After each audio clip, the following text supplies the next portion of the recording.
The worst part wasn't hearing my brother scream for help from the woods.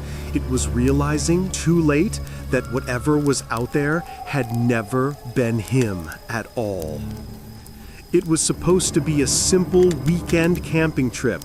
Just me, my older brother Jake, and miles of untouched forest. No cell service, no people, just the crackle of the fire and the sound of the wind through the pines. We'd done this 100 times before, but that night, the woods didn't feel empty. I woke up sometime after 2 a.m. to the sound of twigs snapping. At first, I thought it was an animal. Maybe a deer or raccoon nosing around our supplies. Then I heard it.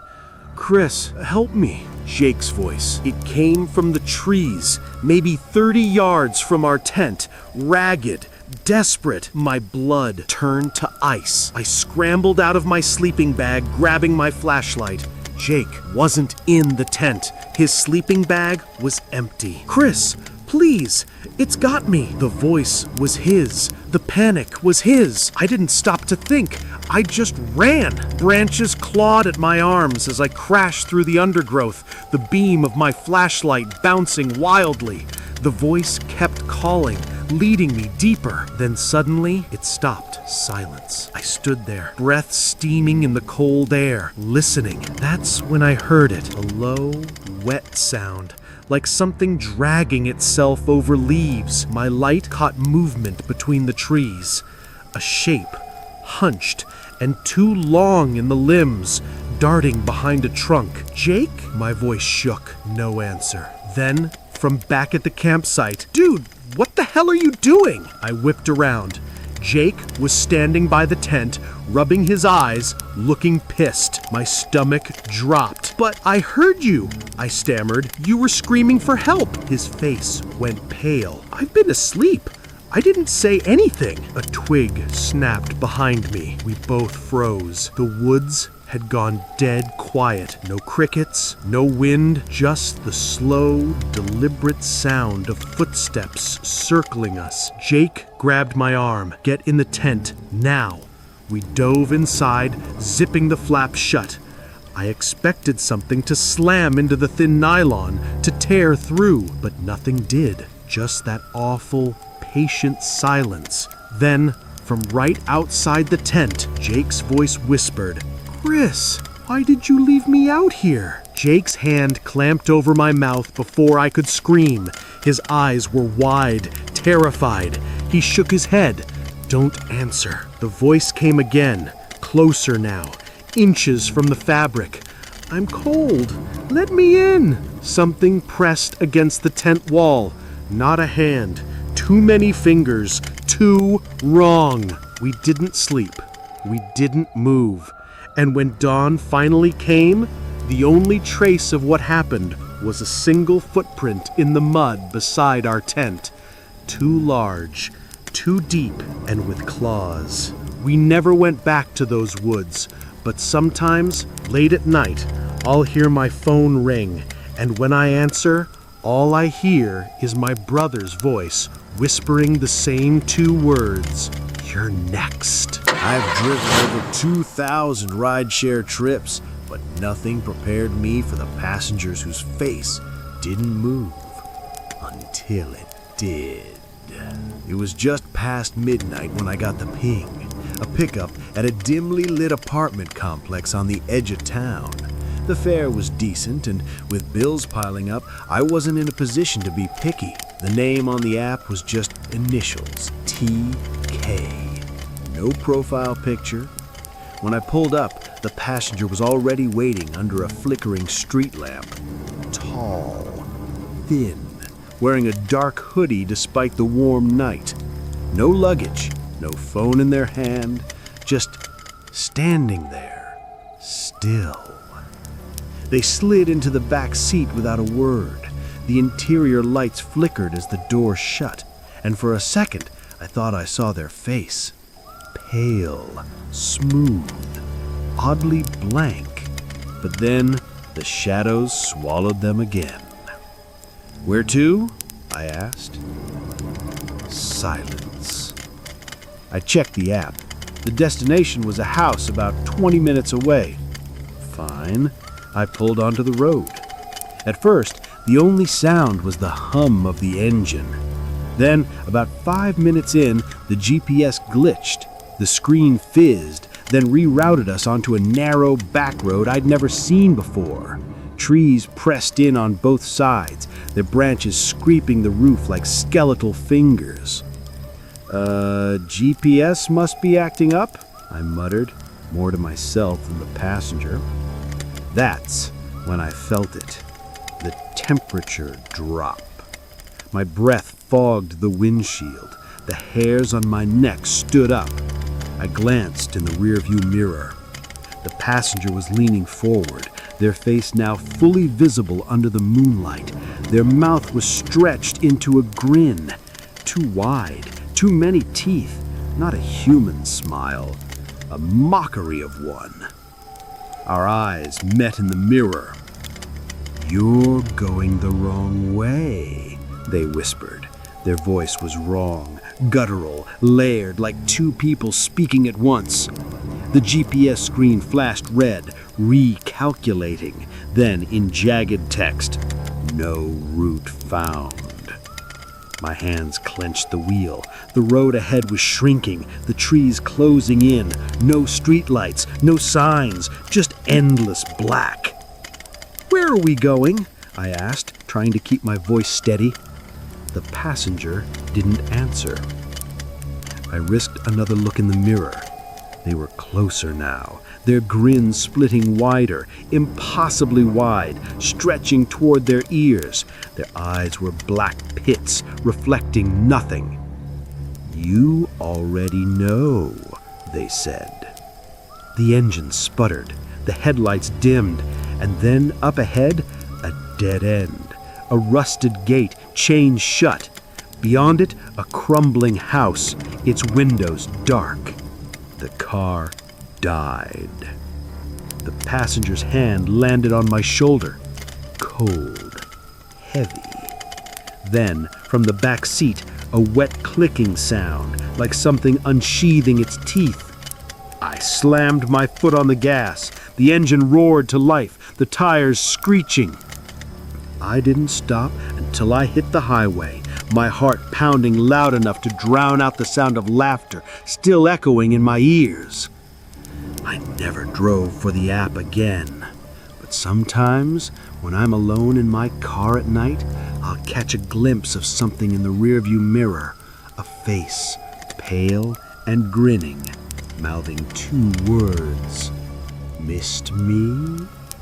They told me the scratching sounds were just rats, but rats don't tap back when you knock. I started noticing the sounds during my 3rd week on the night shift at the old textile factory.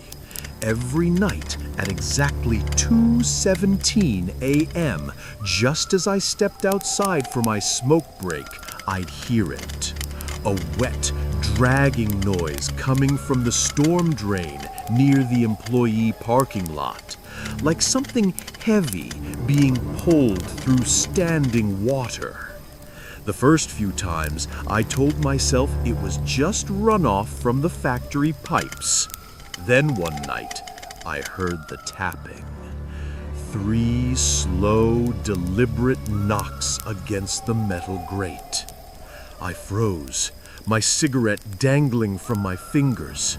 The streetlight above me flickered, casting jagged shadows across the pavement. The sound came again. Tap, tap, tap.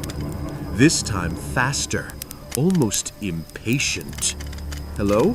I called out, immediately feeling stupid. Silence. Then, so faint I almost missed it, a whispery shh of movement from below. I should have walked away, but curiosity got the better of me. I crouched down, peering through the rusted bars of the drain. The smell hit me first, stagnant water and something else, something sour and meaty. My flashlight beam barely pierced the darkness, but I could make out the slick concrete walls of the tunnel glistening with moisture. That's when I saw the hand. Pale, too long, fingers like knotted rope ending in ragged nails. It pressed against the bars from below, the skin mottled and gray. Then, slowly, it curled one finger, tap, against the metal. I fell backward, scrambling away on my hands. The street light above me buzzed violently overhead, then went out entirely. In the sudden darkness, the grating screeched as something heavy shifted beneath it. I ran. Didn't stop until I was back inside, breath coming in ragged gasps. The next night, I brought my co-worker, Dave, from maintenance to show him. Of course, the drain was silent, just an old, rusted grate half covered in dead leaves. "You've been hitting the flask on break again, Mike," Dave laughed, kicking the grate with his boot. Clang! From below, 3 answering knocks. Dave's smile died. We locked eyes. Then the street light above us dimmed, and we both heard it. A wet, slithering sound moving closer to the surface. Something inhaled down there, a deep, rattling breath. We bolted. Management refused to investigate. "Probably just sewer gases making noises," they said. But I knew.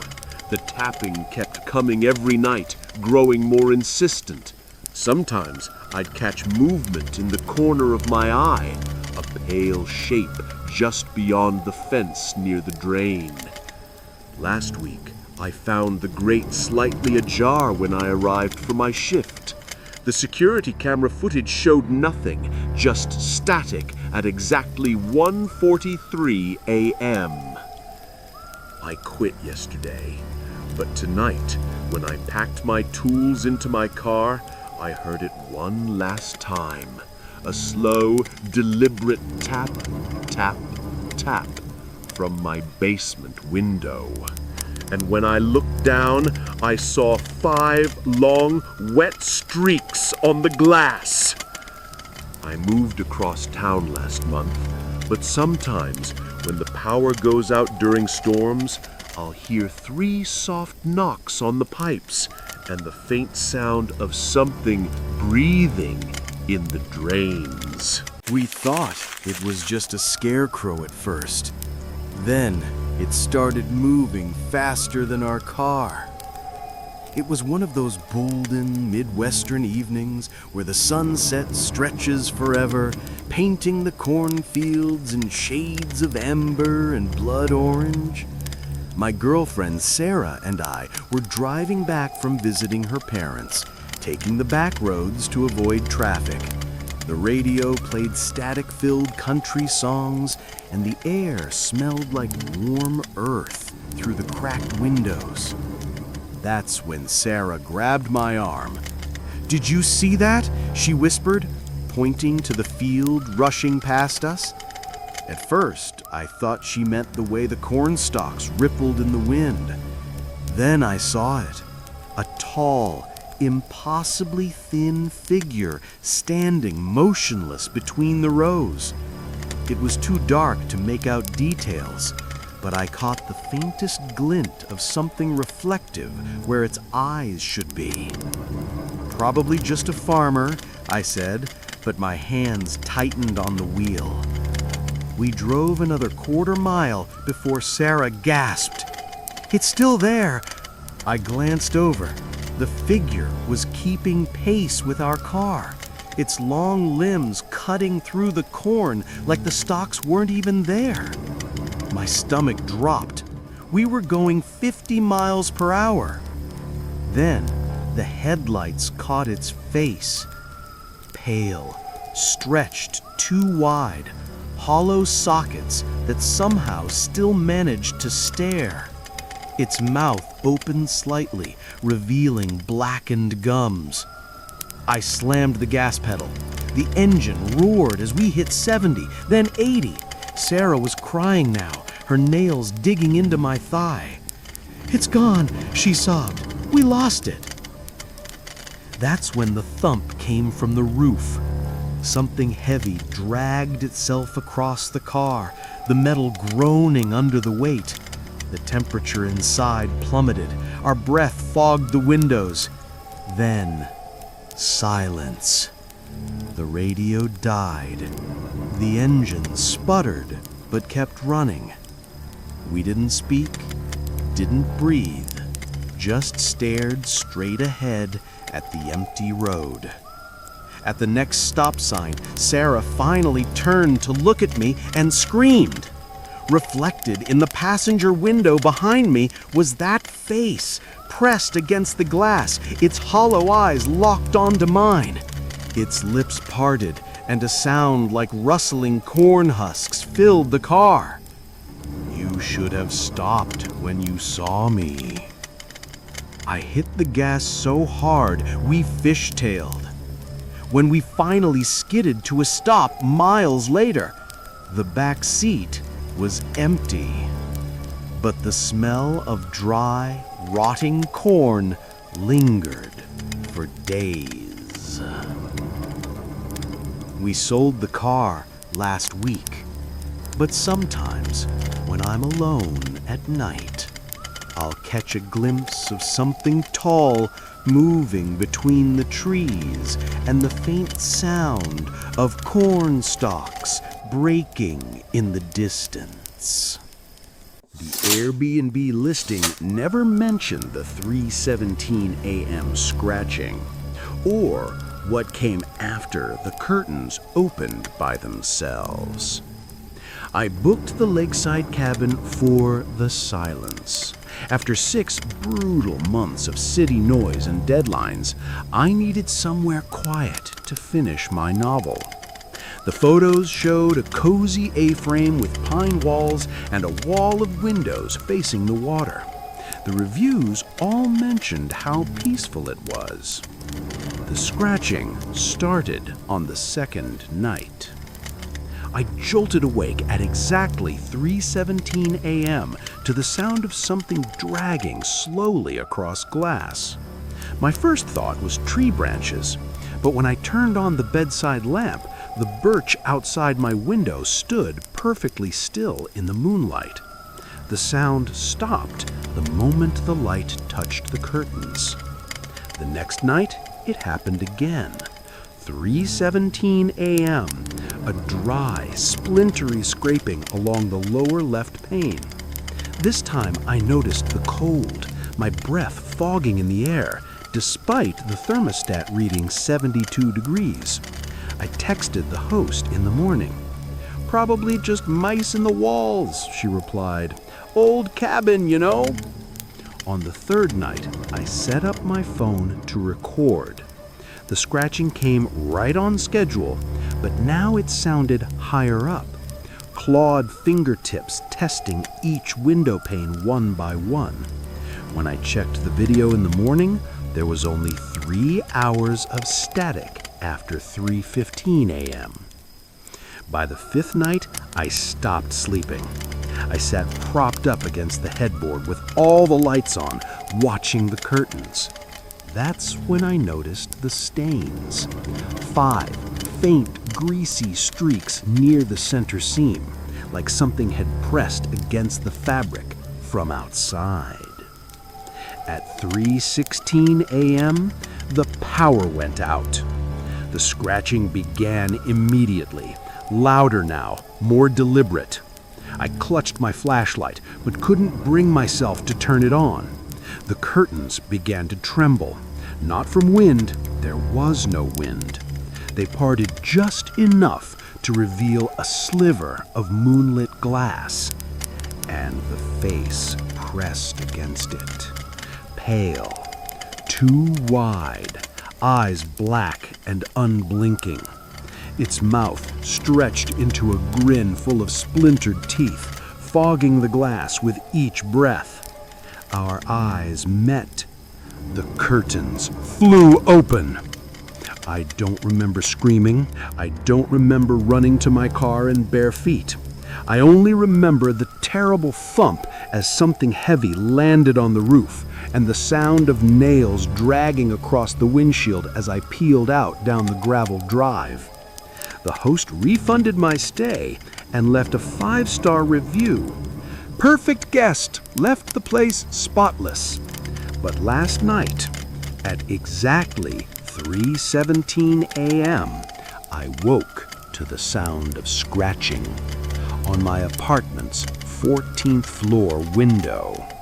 I moved again, but no matter where I go, I always check the curtains first and make sure they never fully close.